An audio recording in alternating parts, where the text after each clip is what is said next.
नाजरीन मोहतरम, पाकिस्तान के मुकाबले में भारत के पास हमला करने के लिए डबल इंजन तैयारे Su-30 और राफेल हैं। दुश्मन मुल्क का हमला रोकने के लिए S-400 है। इंडिया के पास ऐसी कोल्ड स्टार डॉक्ट्राइन है जो पाकिस्तान को दो हिस्सों में तकसीम कर सकती है।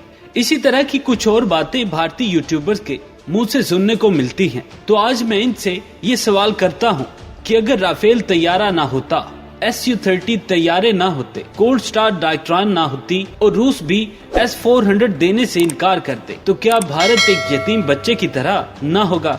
जी दोस्तों, बिल्कुल ऐसा ही होगा, बल्कि होगा नहीं, ये हो चुका है। क्योंकि ऐसी खबर निकल कर सामने आई है कि जिनको सुनने के बाद अगर भारतीय यकीन कर लें तो यकीन करें वो माफिया मांगने पर उतर आएंगे। क्योंकि ये सारी टेक्नोलॉजी जिन पर भारत बरसों से इतराता फिर रहा है, इनसे अब महरूम होने का वक्त आ गया है। क्योंकि चीन ने रूस की तरफ से गेम खेलने का प्लान बनाया है जिसकी कीमत S-400 है। असल खबर क्या है, इसकी तफसील में जाने से पहले मोअज़्ज़िज़ दोस्तों, पहली बात कि भारत की एक साजिश जो उसने इन दिनों की है, उसके मुताबिक पहला वार सी पैक के ऊपर किया गया है। पाकिस्तान और चाइना के दरमियान जमीनी रास्ते को मुनक़ता करने की साजिश की जा रही थी, जिसको वक्त से पहले ही पाकिस्तान की खुफिया एजेंसी ISI ने डिकोड कर लिया है।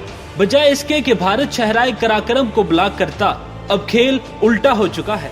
जैसे ही लद्दाख का मामला पैदा हुआ, भारत को लेने के देने पड़ गए हैं। मोअज़्ज़िज़ दोस्तों, इससे पहले कि हम इस बात को देखें कि रूस ने भारत को S-400 सिस्टम देने से इनकार क्यों किया है, एक नजर भारतीय Su-30 और इंडियन कोल्ड स्टार डॉक्ट्राइन पर डालते हैं। मोअज़्ज़िज़ दोस्तों, भारतीय कोल्ड स्टार डॉक्ट्राइन के मुकाबले में पाकिस्तान आर्मी के पास टैक्टिकल मिसाइलों का सरदार नसर मिसाइल मौजूद है, जो चंद मिनटों में भारत की बड़ी से बड़ी फौज को नेस्तो नाबूद कर सकता है।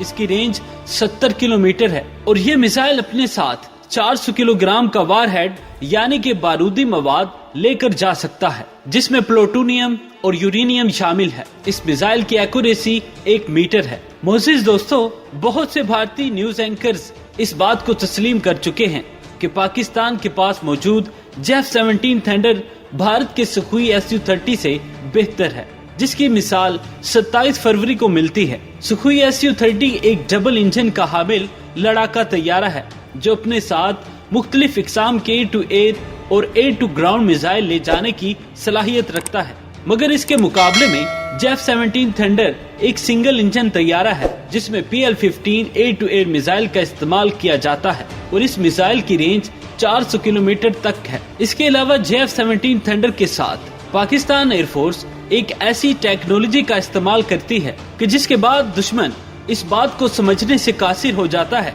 कि मुझे कंट्रोल रूम से क्या ऑर्डर आ रहा है और मेरी बात को कोई सुन पा रहा है या नहीं।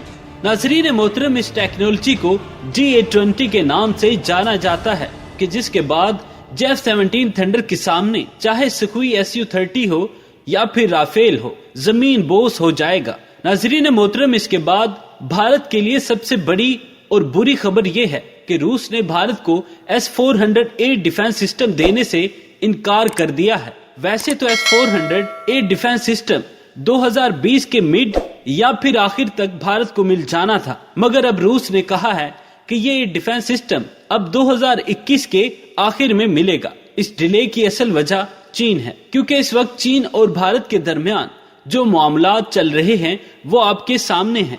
असल में आजकल रूस और चाइना के वज़राए खारजा के दरमियान काफी मीटिंग्स चल रही हैं और ये एक यकीनी बात है कि रूस चाइना जैसे दोस्त और इतनी बड़ी ताकत को नाराज नहीं करना चाहता, क्योंकि जब रूस की मईशत डूब रही थी तो चाइना ही उस वक्त रूस का सहारा बना था। इसलिए अब रूस भारत को मजीद एयरक्राफ्ट और एयर डिफेंस सिस्टम नहीं देगा, कम से कम इन हालात में तो बिल्कुल भी नहीं। और अगर चाइना इस बात पर जोर दे कि रूस भारत को S-400 नहीं देगा तो बिल्कुल भी भारत ये डिफेंस सिस्टम हासिल नहीं कर सकेगा और फिर चारों तरफ से नाकामी के बाद भारत यकीनी तौर पर मुंह छुपाता फिरेगा।